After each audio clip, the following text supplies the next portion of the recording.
Nothing like an early morning jog. Phew. What? Oh, stop it. Dear Tim and Moby, I've been hearing lots of scary stuff in the news about the coronavirus. Can you tell me more about it, please? Thanks, Khalil. Sure thing, Khalil. Viruses are tiny particles that can invade living cells.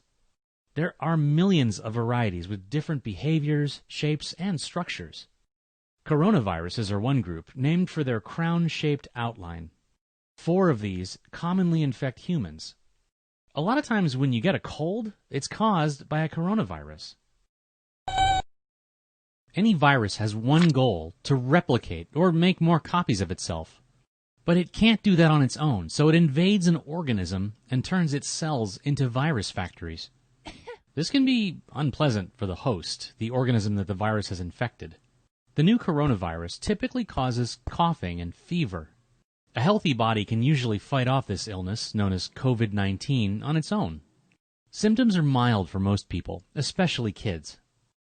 But in a body with weakened defenses, COVID-19 can become more severe and require medical treatment. Some people get seriously ill, and that's gotten everyone's attention. This new coronavirus was first identified in Wuhan, China. In late 2019, there was an outbreak. That's when a disease starts spreading. More and more people got sick, first in China and then around the world. Entire cities have been quarantined or closed off to slow the disease's spread. Fortunately, viruses can't get around without our help. And there's a lot we can do to not help them. Like washing your hands, especially after being outside and before you eat. That's always a good idea, and you probably already do it. Scrub with soap for at least 20 seconds to make sure you don't miss any spots. Whenever you cough or sneeze, cover your nose and mouth to help keep any germs contained. And if you're sick, avoid other people. You wouldn't want to infect them, even if it's a plain old cold. Well, when there's an outbreak where you live, experts recommend some added precautions. Like social distancing, limiting close contact with other people, even if you're not sick. Hang out at home with your family, and keep up with your friends online. That gives the virus fewer opportunities to spread around. And if you have to be near other people, cover your face.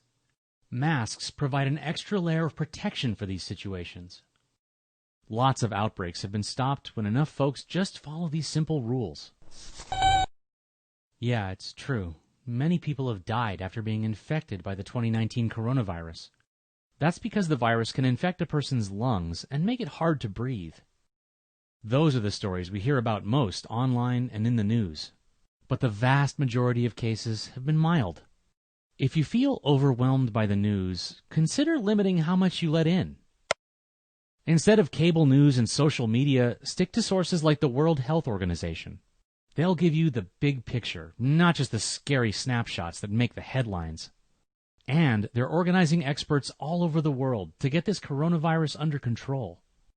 Still, it's totally normal if the situation's made you a little anxious. Talk to a trusted adult. They can help you put your feelings in perspective. One last thing. Coronavirus doesn't care where you're from or what your background is. So don't let anyone turn this into an excuse to target someone based on how they look. Working together is how we'll beat this thing, so let's stand up for our neighbors. Okay, I'm a sweaty mess. I gotta rinse off. Oh, don't be so dramatic. Where are you going? I really think you're overreacting.